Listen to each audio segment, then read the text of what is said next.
Na hivi ndivyo unavyotakiwa kujifunza kupiga strum pattern yako ya kwanza kwenye gitaa. Cha kwanza, chukua mkono wako uulaze hapa, usibane sana nyuzi, weka tu kwa juu. Alafu njoo upande huu, piga hivi. Chin, juu, juu, chin, juu, juu, chin. Chin, juu, juu, chin, juu, juu, chin. Alafu unakuja unatafuta chords zako, tumia chords zozote.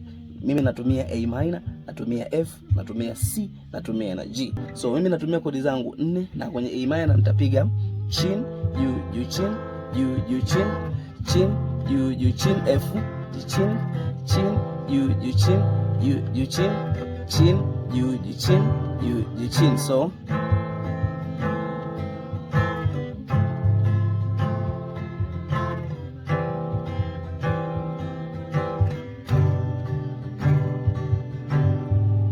kwa mafunzo mengine mazuri kama hayo, subscribe hapo chini ili uende ukajifunze gitaa mwanzo mpaka mwisho, hata kama haujui chochote kabisa. Na ukijifunza mafunzo haya usipojua, basi nipigie nikulipe.